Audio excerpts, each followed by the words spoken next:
अस्सलाम वालेकुम रहमतुल्लाहि वबरकात। अल्लाह के नाम से शुरू जो बड़ा मेहरबान और निहायत रहम करने वाला है। उत्तर प्रदेश 20 करोड़ की घनी आबादी वाला उत्तर प्रदेश में 4 करोड़ से भी ज़्यादा मुसलमान, 20% यादव, 20% दलित, 12% ब्राह्मण और 7% जाट रहते हैं और 19% मुसलमान रहते हैं। फिर भी 70 साल से लेकर अब तक एक बार भी कोई मुस्लिम वहां पर चीफ मिनिस्टर नहीं बना, जबकि 20% रखने वाला यादव चीफ मिनिस्टर बना, 20% की आबादी वाला दलित चीफ मिनिस्टर बना, 7% रखने वाला जाट में से भी एक चीफ मिनिस्टर योगी आदित्यनाथ आज बना हुआ है, लेकिन 19% रखने वाला एक कौम का कोई लीडर वहां पर उभर कर नहीं आता है। ऐसा क्यों? आज उत्तर प्रदेश में, यह बहुत दुखद बात है कि आज उत्तर प्रदेश में 403 total member of legislative assembly की सीटें हैं। जिस किसी के भी पास इलेक्शन के बाद जो 202 सीट ले आएगा उसी की सरकार उत्तर प्रदेश में बनेगी। इस वक्त हालात, करंट सिचुएशन में बीजेपी को 403 सीटों में 307 सीट मिले हैं, यानी करीब 100 से भी ज्यादा सीट उसके पास है और सरकार उसी की है। एसपी के पास 48 सीट, बीएसपी के पास 18 और कांग्रेस के पास 7 सीट। मुसलमानों का नामो निशान ही नहीं है कि मुसलमान का वोट गया तो गया कहां। 4 करोड़ की आबादी वाले मुसलमानों का वोट कहां है? पिछले 70 साल से आप देखेंगे कि कभी बीएसपी से चीफ मिनिस्टर बनता है जो कि दलितों की पार्टी है, कभी एसपी से कोई चीफ मिनिस्टर बनता है समाजवादी पार्टी जो कि यादवों की पार्टी है, कभी कांग्रेस का चीफ मिनिस्टर बनता है जो कि ब्राह्मणों की पार्टी है, और अब चीफ मिनिस्टर बीजेपी का है, एक जाट कास्ट का है, एक जाट कौम का है जो कि योगी आदित्यनाथ है, जिसकी आबादी सिर्फ और सिर्फ 7% है। मुसलमानों को चुल्लू भर पानी में डूब मरना चाहिए कि 19% होने के बावजूद, 4 करोड़ होने के बावजूद भी कोई चीफ मिनिस्टर आज तक नहीं बन पाया और 7% रखने वाला एक जाट चीफ मिनिस्टर बना हुआ है। इसका पीछे सिर्फ और सिर्फ एक ही रीजन है, वो है कौम का बंटवारा, कौम के साथ गद्दारी, कौम के साथ नाइंसाफी, कौम की जहालत और कौम के शर्मसार करने वाली हरकतें। 20% आबादी वाला यादव का पूरा पूरा वोट मायावती को जाता है, बीएसपी बहुजन समाज पार्टी। 20% यादव का वोट समाजवादी पार्टी को जाता है, यादव परिवार को वोट जाता है, वो मुत्तहिद है, उनका वोट कभी कहीं और नहीं जाता है। और 19% मुसलमानों का वोट बीएसपी को भी जाता है, एसपी को भी जाता है, कांग्रेस को भी जाता है और अन्य पार्टी को जाता है। इनका कोई पार्टी वहां मौजूद ही नहीं है। पिछले 70 साल से 19% मुसलमानों का वोट हर जगह बट रहा है, एसपी का वोट कहीं नहीं बट रहा है, यादव का वोट एक ही जगह जा रहा है, यादव परिवार को, दलित का वोट एक ही जगह जा रहा है, दलित परिवार को, लेकिन मुसलमानों का वोट हर जगह क्यों बट रहा है? और 10% ब्राह्मण जिसकी चाहते उसकी सरकार बना देते, क्यों? 10% ब्राह्मण जिसकी चाहते हैं सरकार बन रही है, 19% मुसलमान बिखरे हुए, इसीलिए उनकी सरकार नहीं बन रही है। और आज यादव और दलित का वोट भी बीजेपी के पास जा चुका है, इसीलिए बीजेपी को 300 सीट आई है, जबकि हालात से देखा जाए तो बीजेपी के पास 100 सीटें भी नहीं आनी चाहिए, क्योंकि सिर्फ और सिर्फ 7% जाट और 12% ब्राह्मण बीजेपी के पास, यानी 19%। जितने मुसलमान हैं उतने ही जाट और ब्राह्मण मिलाकर है, लेकिन ऐसा नहीं है, ऐसा नहीं है। अगले इलेक्शन में जो कि 2022 में होगा, योगी आदित्यनाथ फिर से चीफ मिनिस्टर की दावेदारी रखेगा, जिसकी आबादी मात्र 7% है, सिर्फ और सिर्फ 7%। ब्राह्मण वोट एक तरफा बीजेपी को वोट देने वाले, वो हिलने वाले नहीं है। तो 23% वोट उसको कैसे भी करके पड़ेगा बीजेपी को। बाकी बचा मुस्लिम का 19% वोट, यादव का 20% वोट और बीएसपी का 20% वोट, यानी टोटल 12 करोड़ वोट एक तरफ रहेंगे। और अगर मुसलमान एआईएमआईएम के लिए वहां पर मेहनत कर दे, एमआईएम को वहां पर अस्तित्व मिला दे, एमआईएम की वहां मदद कर दे, एमआईएम का दामन थाम ले और 4 करोड़ वोट एक तरफा एमआईएम को पड़ जाए, दलितों का वोट बीएसपी को पड़ जाए और फिर यादवों का वोट अगर यादव एसपी को पड़ जाए, तो इन लोगों के पास एक तरफा 300 से भी ज्यादा सीट आ जाएगी और बीजेपी बाय बाय हो जाएगा और यहां पर नन बीजेपी पॉलिटिकल पार्टी बन जाएगी। लेकिन ऐसा होगा नहीं। ये गठबंधन क्यों नहीं होगा आप जानते हैं? क्योंकि ये लोग परशुराम की मूर्ति बनाने में बिजी हैं। यस, जो समझदार उनको हंसी आई होगी ये बात सुन के, जो जाहिल है वो सोचते होंगे यार ये नफीस क्या बोल रहा है। परशुराम, मर्यादा पुरुषोत्तम राम, श्री राम, जिसके नाम से दंगे होते हैं, जिसके नाम से आज सरकार गिर रही है, जिसके नाम से सरकार उठ रही है, बन रही है, जिसके नाम से ही आज पूरा देश चलाया जा रहा है, पॉलिटिकल गुंडागर्दी की जा रही है, उसी परशुराम की मूर्ति, जिसको एक तत्व भगवान मानता है और रावण के पुजारी उसे दुश्मन मानते हैं, वो परशुराम की मूर्ति कोई और नहीं बल्कि दलितों की ठेकेदारी रखने वाली मायावती बनाने वाली है, और यादवों को ठेकेदारी रखने वाला समाजवादी पार्टी का अध्यक्ष अखिलेश यादव बनाने वाला है। तो मुसलमानों, तुम्हें शर्म से डूब मरना चाहिए कि तुम 70 साल से ऐसे पार्टियों को वोट दे रहे हो जो पार्टी आज परशुराम के साथ खड़ी है, राम मंदिर के साथ खड़ी है और बीजेपी के खिलाफ खड़ी है। जो पार्टी आज बीजेपी के खिलाफ खड़ी है, बीजेपी माफ करना बाबरी मस्जिद के खिलाफ खड़ी है, बीजेपी के साथ खड़ी है, राम राम का पॉलिटिक्स वो भी खेलने लगे, यानी तुम्हें तो पत्ता तक नहीं दे रहा वो लोग, तो फिर क्यों उसके कदमों की धूल बने हुए हो? क्यों एसपी बीएसपी कांग्रेस की गुलामी कर रहे हो? क्यों उनके यहां अपना हालत को झोंक रहे हो? क्यों अपने आत्मा को उनके यहां भेज रहे हो? क्यों 19% होने के बावजूद भी वोट का बंटवारा करके बीजेपी का फायदा कर रहे हो? क्यों?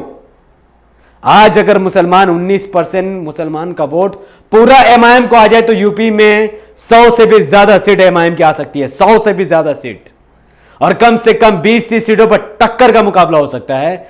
लेकिन ऐसा तभी होगा, यह कोई सपना नहीं है, कोई फरिश्ता आपकी मदद करने वाला नहीं है। यहां आपकी मदद आपको खुद करनी होगी, आपको सेल्फ हेल्प करना पड़ेगा, आपको खुद आगे बढ़ना पड़ेगा। मैंने ये वीडियो सोचो 3 साल पहले बना दिए, आज माफ करना 2 साल पहले, आज अगस्त 2020 है, ठीक 2 साल बाद उत्तर प्रदेश में इलेक्शन होगा। 2 साल तक आपके पास तैयारी करने का मौका है। पूरे उत्तर प्रदेश के मुस्लिम इत्तेहाद बनाकर बरेलवी, शिया, सुन्नी, अहले हदीस, देवबंदी, तबलीगी, बरेलवी जो भी हो, वो सब एक साथ एक स्टेज में आकर एआईएमआईएम का दामन थामे, लात मारे एसपी की पार्टी को, अखिलेश की पार्टी को, लात मारो मायावती की पार्टी को, लात मारो राहुल गांधी की पार्टी को, जिन लोगों के नेतृत्व में दंगे हुए, जिन लोगों के नेतृत्व में भगवाधारी आइडियोलॉजी वाले लोगों ने हमारी माओ बहनों की इज्जत लूटी, जिन लोगों के हुकूमत होने के बावजूद भी मुसलमानों को घर को उजाड़ दिया गया, जला दिया गया, मुसलमान कौम को मार दिया गया, नॉलेज से दूर रखा गया, स्कूल कॉलेज हॉस्पिटल से दूर रखा गया, ऐसी पार्टियों को लात मार दो जिन्होंने मुसलमानों का नुकसान किया है। और एआईएमआईएम अपनी कौम की पार्टी का साथ दो, इस देश की सबसे टैलेंटेड, होनहार, ईमानदार पार्टी का साथ दो, जिस पर आज तक कोई करप्शन, कोई रेप के चार्जेस नहीं है, कोई घोटाला के चार्जेस नहीं है। ये वो पार्टी है जो हमेशा हक के लिए बोलती है, दलितों के लिए भी बोलती है, मुसलमानों के लिए बोलती है। और इस वक्त बीएसपी को कभी भी याद दलित का वोट पड़ना ही नहीं चाहिए, शर्म आना चाहिए उन दलितों को, शर्म।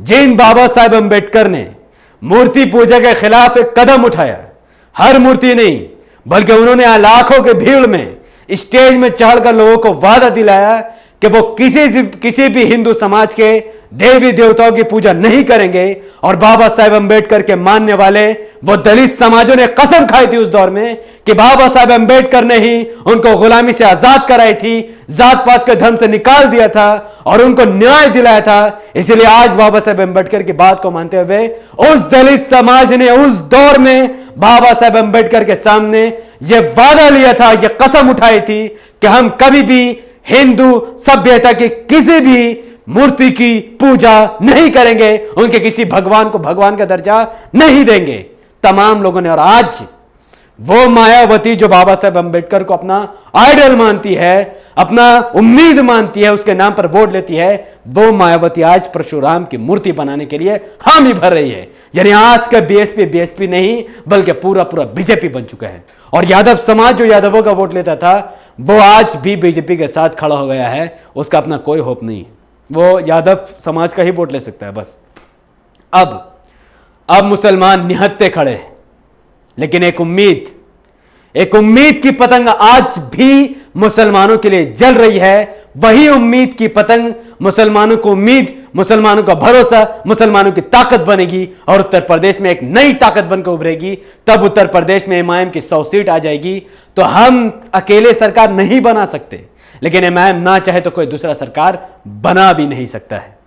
100 एमएलए एमआईएम के होंगे, उनको फंड मिलेंगे, आपको घर मिलेगा, आपको बिजली फ्री मिलेगी, रेप खत्म हो जाएगा, करप्शन खत्म हो जाएगा, कोई पुलिस वाला किसी गरीब को मां बहन का गाली या थप्पड़ नहीं दे पाएगा।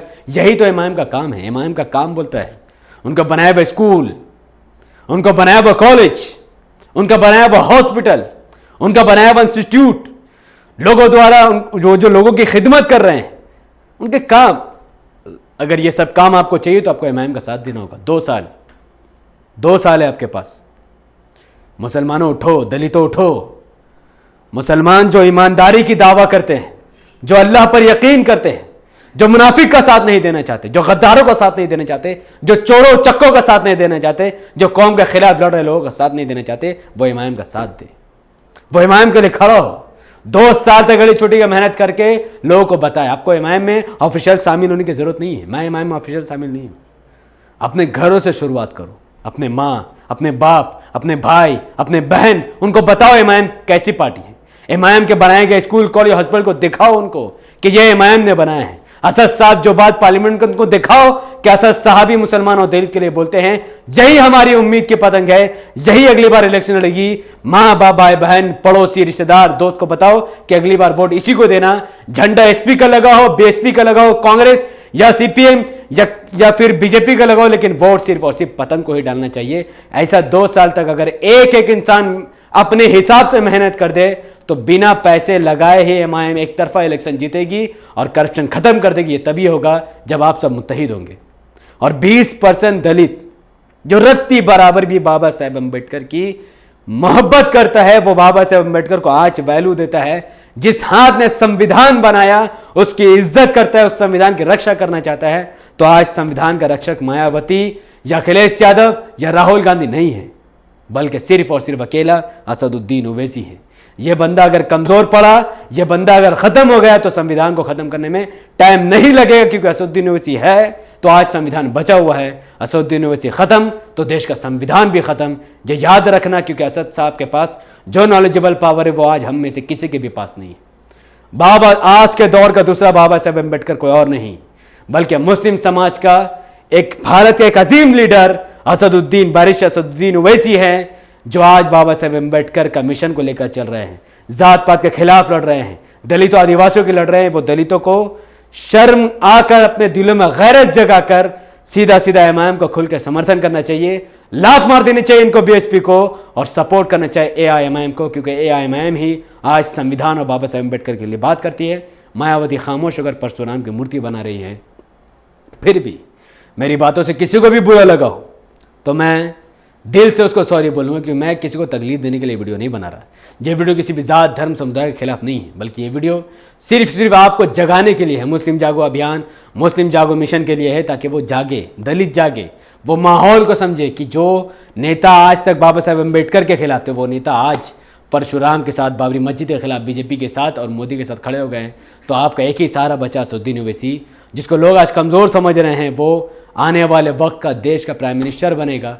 इंशाल्लाह वो वक्त ज़रूर आएगा, तभी आएगा जब दलित मुस्लिम एक साथ मिलकर, ये जो हिंदू का लॉलीपॉप, सोचो 7% जाट और 12% ब्राह्मण ने पूरे बीजेपी को पूरे प्रदेश में फैला दिया। कैसे हुआ? क्योंकि इन लोगों ने यादव को बेवकूफ़ बनाकर हिंदू बना दिया, और ख़ास करके दलित को, जिसको बाबा साहेब अम्बेडकर ने हिंदू से निकाल दिया, उसको वापस उन लोगों ने हिंदू में घुसा दिया, ताकि वापस से जात पात की राजनीति शुरू हो, और इनको बेवकूफ़ बनाकर इनका पूरा वोट लेकर सीट लेकर जीत गए। लेकिन अब वक्त है इनको जगाने का, बाबा साहेब अम्बेडकर के बारे में बताने का। जब तक इतिहास महफूज है, इतिहास के बारे में बताओ। जब ये चेंज हो जाएगा फिर कोई कुछ नहीं कर पाएगा। बाबा साहेब अम्बेडकर को भी ये लोग कल को राक्षस बता देंगे, और हम ही खड़े बाबा साहेब अम्बेडकर के लिए खड़े थे और खड़े रहें, क्योंकि बाबा साहेब अम्बेडकर जैसा मसीहा 100 साल में एक बार ही पैदा होता है। वो जब पैदा हुआ था वो मर गया, और आज का मसीहा असदुद्दीन ओवैसी है। बहुत बहुत शुक्रिया। अस्सलाम वालेकुम रहमतुल्लाहि व बरकातहू। अल्लाह की सलामती रहमत बरकात आप तमाम भाई और बहनों पर हो। मैं अल्लाह भी पीस अपॉन अस।